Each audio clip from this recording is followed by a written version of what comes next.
أنا القرآن رباني وعلى في الورى شاني. أنا القرآن رباني وعلى في الورى شاني. أنا القرآن أدبني. أنا القرآن نقاني. اللهم لا سهل إلا ما جعلته سهلا وأنت تجعل الحزن إذا شئت سهلا. وبعد، اللهم صل وسلم وبارك على سيدنا ونبينا محمد وعلى آله وصحبه أجمعين. افتح لنا أبواب الرحمة وأنطقنا بالحكمة، علمنا ما ينفعنا وانفعنا بما علمتنا وزدنا علما. آمين آمين. ثم أما بعد.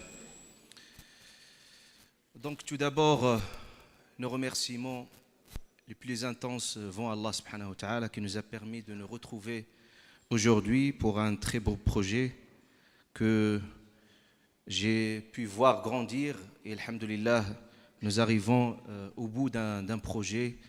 Et je remercie tous les frères, toutes les sœurs qui se sont investis dans la concrétisation d'un tel projet, Inch'Allah subhanahu wa ta'ala.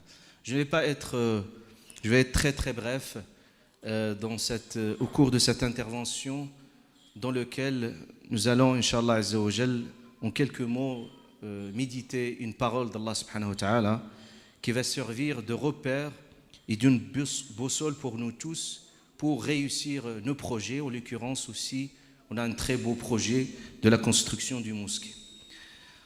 En principe, ce verset coranique, c'est Allah subhanahu wa ta'ala qui s'adressait à Sayyidina Moussa alayhi salam avec son frère qui sont missionnés pour aller chez Pharaon. Et Allah subhanahu wa ta'ala leur dit, avec très peu de mots, mais vous allez voir toute la profondeur spirituelle que ça recèle. Allah ta'ala il dit, idhab anta wa akhuka bi ayati wa la taniya fi dhikri. Idhab, allez-y, toi et ton frère, avec mes signes, et ne cessez de m'invoquer. On peut dégager un certain nombre de principes qui vont nous servir de repères dans nos projets, aussi en l'occurrence d'un très beau projet qui est la mosquée.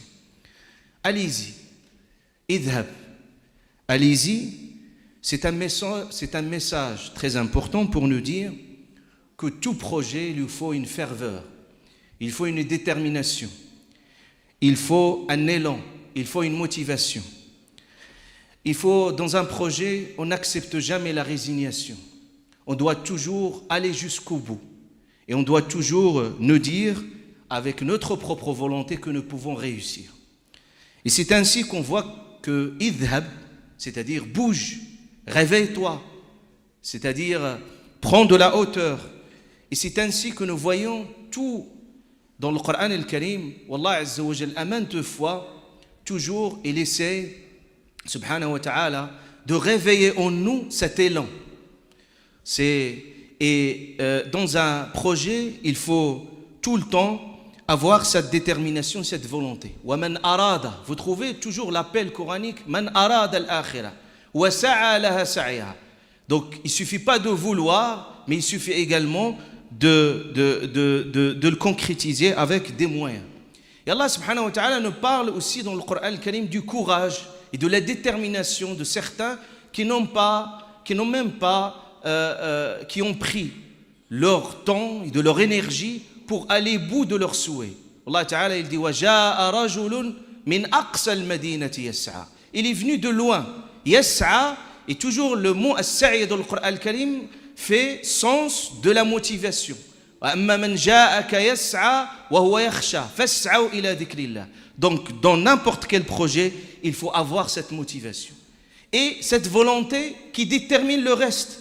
وَلَوْ أَرَادُوا الْخُرُوجَ لَأَعَدُّوا لَهُ عُدَّةً. Une fois qu'on est motivé, on est bien déterminé, alors à ce moment-là, ça va faire renaître un espoir d'aller jusqu'au bout de ce verset coranique. Et ne restons pas, comme Allah subhanahu wa ta'ala il dit, فَثَبَّطَهُمْ وَقِيلَ قُعُودُوا مَعَ الْقَاعِدِينَ. Des gens qui sont restés assis et qui n'ont pas bougé. Il faut aller jusqu'au bout. Même le prophète alayhi salatu wassalam, il dit, même si la fin du temps arrive et quelqu'un il a une plante qui peut planter, qui le fasse. Idhab. Et Allah Ta'ala il dit anta, toi. Et ça c'est un message pour nous dire la responsabilité de tout un chacun dans un projet. Allah subhanahu wa ta'ala a qualifié cette communauté, le mu'minun, qu'elle jasad, comme un seul corps. Et le corps, vous avez des yeux, vous avez des bras, vous avez du nez. Et chacun il a sa propre fonction. Donc, dans n'importe quel projet, tout un chacun a un rôle très important à jouer. Et personne ne peut nous dire, moi, j'ai pas de rôle, j'ai pas de fonction. Donc, chacun, quand il cherche au fond de soi-même, qu'il trouve toujours une place et qu'il doit s'accorder dans un projet une place donnée. C'est pour ça qu'Allah subhanahu wa ta'ala nous appelle tous à la responsabilité individuelle et c'est très important. Allah ta'ala dit même à son prophète, la tukallafu illa nafsak. Au lieu de chercher les excuses, il y a des gens qui sont déçus du tout, présents nulle part. Il ne suffit pas d'avoir cette passivité de se dire que le monde va mal, mais au bout d'un moment, qu'est-ce que je peux apporter et qu'est-ce que je peux aider pour faire améliorer ce monde-là. Et c'est ainsi que nous devons l'avoir dans cet esprit. Kullukum ra'. Tout le monde est responsable et personne n'est au-delà de la responsabilité. Le troisième message, Allah Ta'ala, il dit à son prophète, idhab anta wa akhouk. Tu pars, pas seul, mais avec ton frère. Et là, ça nous inculque également l'esprit collectif. C'est-à-dire, il ne faut pas avoir de complexe quand vous avez des gens plus compétents que vous dans un domaine, de leur céder la main. Allah Ta'ala, Moussa alayhi salam, sans complexe, il dit wa akhi Haroun huwa afsahu minni lisanan fa arsilhu ma'i ridan yusaddiq. Il dit que mon frère, il est plus éloquent. Donc, envoie-le avec moi. Donc, nous devons avoir cet esprit collectif. Allah Ta'ala dit wal takun minkum umma. C'est-à-dire, il faut qu'on construise un noyau dans lequel on va construire ce projet-là. C'est pour ça, toujours dans le Coran al-Karim, on a cet esprit collectif. Iyaka na'budu. C'est toi que nous adorons. Jamais que j'adore Dieu tout seul. C'est-à-dire parce que tout seul, on va certes peut-être plus vite, mais ensemble, on va encore plus loin. Et c'est important que nous puissions avoir cet esprit parce que quand on est faible par soi-même, mais on est très fort collectivement.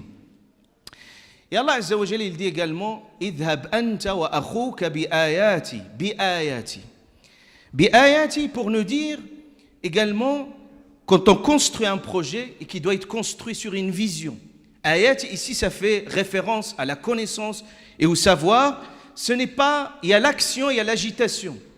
Il y a des gens, quand ils s'agitent, c'est que c'est un projet qu'on n'a pas de vision, pas d'objectif, pas de clairvoyance. C'est un projet qui peut aller nulle part. Donc il faut au bout d'un moment qu'il y ait un capitaine. Un bateau ne peut pas naviguer, il faut quelqu'un qui a une clairvoyance et quelqu'un qui peut être un guide et qui peut amener les gens vers ce chemin. C'est pour ça dans le Coran al-Karim, vous trouvez toujours cet appel à la clairvoyance. Inna fi dhalika Allah Ta'ala dit qul inni ala bayyinatin min rabbi. Je dois être clairvoyant. Ala basiratin. Toujours cet appel systématique vers cela. Parce que dans un projet, les murs vont se construire un jour. Mais au bout d'un moment, ce qui est très difficile, c'est construire l'humain dans toute sa complexité. Et là, il faut s'armer de connaissances et de savoir. Donc, on ne peut pas rêver d'être quelque chose dans ce monde-là si vraiment on verse dans l'ignorance et si on baigne si on s'éloigne du chemin de la connaissance et du savoir. Ça, c'est très important. Parce qu'un projet n'accepte jamais l'improvisation, un projet nécessite des compétences. Et puis Allah Ta'ala, il dit wala taniya. Ici, il faut la taniya, c'est-à-dire qu'il ne faut pas cesser. La taniya, ça nous montre aussi dans un projet, il faut toujours avoir un souffle jusqu'au bout. Parce qu'au bout d'un moment, on peut se fatiguer, on peut se lasser, on peut se dire quand est-ce qu'on va y arriver. Mais il faut s'armer de patience, de persévérance et avoir toujours l'esprit de continuité. Jamais on s'arrête au bout d'un chemin, jamais on s'arrête au milieu. Il faut aller jusqu'au bout. Et il y a des gens aussi qui dynamisent les projets par leur désespoir. Vous n'allez jamais y arriver, c'est pas possible, il faut ceci, il faut cela. Mais il y a des gens qui dynamisent. Donc on ne veut pas dynamiter les compétences, mais les dynamiser. Et c'est essentiel de l'avoir, cet esprit de continuité.